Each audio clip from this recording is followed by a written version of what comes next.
Good evening बच्चों, welcome to my channel. आज हम एनसीईआरटी के जो फर्स्ट चैप्टर के एक्सरसाइज है 1.3 लास्ट वीडियो में कंप्लीट किया था। आज 1.4 से करेंगे। तो क्वेश्चन को चलो सॉल्व करते हैं अभी। Calculate the amount of carbon dioxide that could be produced when 1 mole of carbon is burned in air.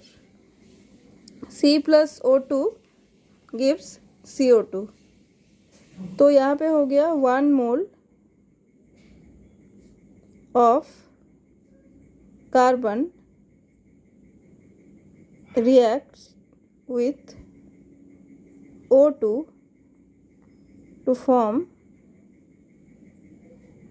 1 mole of CO2। Okay, तो आपको यहाँ पे निकालना है amount of carbon dioxide that could be produced when 1 mole of carbon is burned in air। तो 1 मोल दे दिया carbon का, आपको निकालना है कितना अमाउंट कार्बन डाइऑक्साइड यहाँ फॉर्म होगा। तो according to the reaction 1 mole carbon 1 mole oxygen molecule के साथ रिएक्ट करके 1 mole molecule of carbon dioxide form करेगा। तो यहाँ पे हम देख सकते हैं 1 मोल ऑफ CO2 फॉर्म होगा, मतलब इसका अमाउंट कितना होगा 1 मोल ऑफ कार्बन डाइऑक्साइड, मतलब उसका मॉलिकुलर मास जितना होगा। तो मॉलिकुलर मास उसका है 44 ग्राम। तो आंसर होगा 44। Okay, 1 mole of carbon is burned in 16 gram of डाई ऑक्सीजन। सेम वही रिएक्शन यहाँ पे दे दिया, ऑक्सीजन का मास 16 ग्राम दिया है, तो इसका कितना होगा। तो आप क्या करेंगे, O2 लिखेंगे, mass of O2 mass of CO2। तो यहाँ पे O का जो मास है मॉलिकुलर मास 16 है और एटॉमिक मास इंटू 232 ग्राम, यहाँ पे 44। ये जब 32 ग्राम है तब इसका जो मॉलिकुलर मास है कार्बन डाइऑक्साइड का 44 है। जब 16 होगा तब कितना होगा, 44 divided by 32 into 16, 22 gram. So amount of carbon dioxide will be 22. Next है 2 mole of carbon burnt in 16 gram of dioxygen। Carbon plus O2 gives CO2। तो यहाँ पे 2 मोल, यहाँ पे 16 ग्राम पूछा है और कार्बन डाइऑक्साइड कितना होगा। तो 2 मोल मतलब 2 इंटू 12 24 ग्राम, ये 24 ग्राम, ये 16 ग्राम। तो हमें यहाँ पे लिमिटिंग रिएजेंट कंसेप्ट यूज़ करना है, ठीक है, बिकॉज यहाँ पे 2 रिएक्टेंट का मास दिया है, तब हमें लिमिटिंग रिएजेंट कंसेप्ट यूज़ करना पड़ता है। तो क्या करेंगे, हम इसका नंबर ऑफ मोल्स निकाल देंगे। इसका तो 2 मोल है और 16 ग्राम मतलब 0.5 मोल्स, और इसका है 1 मोल फॉर्म हुआ है। तो लिमिटिंग रिएजेंट में आपको कंसेप्ट जो पता है, जो कम अमाउंट में होता है उसको हम यहाँ पे लिमिटिंग रिएजेंट बोलेंगे। सब देखो 1 मोल है, तो जिसका मोल्स नंबर ऑफ मोल्स कम है वही लिमिटिंग रिएजेंट होगा। तो यहाँ पे LR होगा O2। तो it will decide the amount of product. तो क्या लिखेंगे हम इधर, 0.5 मोल्स O2 प्रोड्यूस करेगा 1 मोल ऑफ CO2।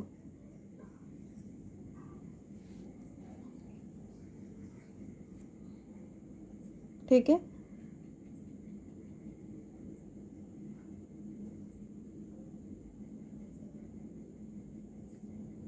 तो यहाँ पे जो रिएक्शन है लिमिटिंग रिएजेंट आपको पता चल गया O2 है। तो ये इसका मास है O2 का लिखेंगे और CO2 का। बिकॉज O2 का इसलिए लिखे क्योंकि वो लिमिटिंग रिएजेंट है। 32 ग्राम होगा ये मॉलिकुलर मास, जिसका 44 तो 0.5 मोल्स है, मतलब 16 ग्राम है। 44/32 इंटू 16 तो हो गया 22 gram of CO2। Okay answer. तो next question is 1.5 calculate the mass of sodium acetate required to make 500 ml of 0.375 molar aqueous solution. Molar mass of sodium acetate is 82.0245 ग्राम पर मोल। ठीक है, सोडियम एसीटेट का formula है CH3CONA, तो इसका molar mass हमें दे दिया 82.0245। अप्रॉक्सीमेटली आप 82 ले लो ग्राम, इसका ये मॉलिकुलर मास है। ओके, तो नेक्स्ट हमें निकालना क्या है, यहाँ पे दे दिया डाटा, क्या लिखना है पहले। डेटा दिया है मोलारिटी सॉल्यूशन का 0.375 m। ठीक है, नेक्स्ट है volume of the solution, volume of solution 500 ml। तो मास आपको निकालना है सोडियम एसीटेट का। For this you have to use the formula of molarity. Molarity का फॉर्मूला है mass of solute by mass of by molecular mass of solute, volume of solution in ml into 1000. Mass of solute is equal to 80, you have to calculate this, so take it as x, molecular mass 82 divided by volume is 0.375, sorry 500, volume 500 दिया है ml और molarity है 0.375 into 1000। सो अब इसको solve करेंगे। 375 x by 82 into 1/500 into 1000। Okay, तो ये आपका हो जाएगा, क्रॉस मल्टीप्लाई इसको अगर करेंगे 375 into 82 into 500 equal to 1000 into 1000 into x। So x equals to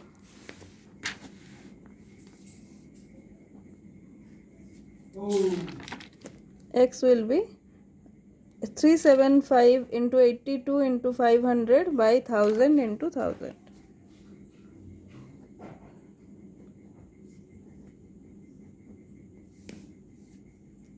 $82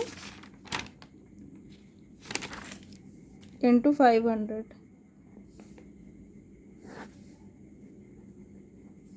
1000 into 1000। सो चलो इसको कैलकुलेट करते हैं अभी। यहाँ पे 2 से ये कटेगा, ये 41।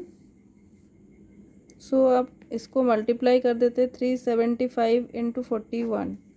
ओके, यह आएगा 573 जो 0 28 30 12 प्लस 3 5 15375 डिवाइडेड बाई 1000। तो ये हो जाएगा 15.375 gram, the mass of sodium acetate. Next question is calculate the concentration of nitric acid in moles per liter in a sample which has density 1.41 gram per ml and mass percent of nitric acid in it being 69%. तो मास percent दे दिया nitric acid solution का HNO3 acid 69%। मतलब solution का मास अगर है 100 ग्राम तो HNO3 का होगा 69 ग्राम, बाकी जो है वाटर सॉल्वेंट है। 100 माइनस 69 131 ग्राम। ओके, नेक्स्ट है आपका डेंसिटी दे दिया सॉल्यूशन का। डेंसिटी ऑफ सॉल्यूशन 1.41 ग्राम पर ml और आपको निकालना है molecular mass of nitric acid 1 plus 14 plus 3 into 16 15 plus 48 63 ग्राम। तो सबसे पहले आप देखिए क्या दिया है, density of the solution. Okay, तो और हमारा मास ऑफ द सॉल्यूशन भी दे दिया 100 ग्राम मास है, डेंसिटी है, तो वॉल्यूम हमें निकालना है सॉल्यूशन का। फॉर्मूला है आपका क्या, mass by mass of solution by density of solution. Mass है 100 ग्राम, डेंसिटी है 1.41 ग्राम पर ml। तो वॉल्यूम हम निकालते हैं अभी। तो वॉल्यूम ऑफ द सॉल्यूशन होगा 70.921 ml। ओके, तो नेक्स्ट स्टेप आपका है मोलारिटी। आप फॉर्मूला यूज़ करेंगे, molarity mass of solute bye molecular mass of solute by volume of solution into 1000। Solution का ml में है, ठीक है। मोलारिटी कितना है, concentration of nitric acid in moles per litre निकालने को बोला है। मास दे दिया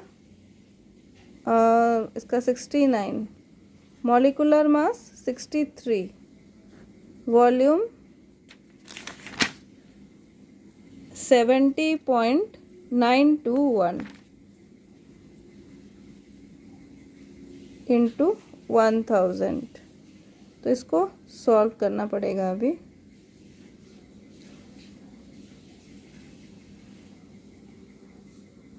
तो आपका आंसर आएगा 69,000 डिवाइडेड बाई, इसको मल्टीप्लाई मैंने किया तो 4468.023, फाइनल है 15.443 मोल्स पर लीटर।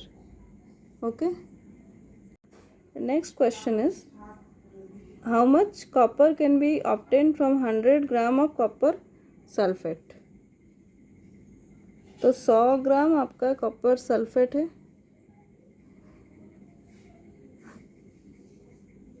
उसमें से कितना ग्राम कॉपर प्रोड्यूस होगा।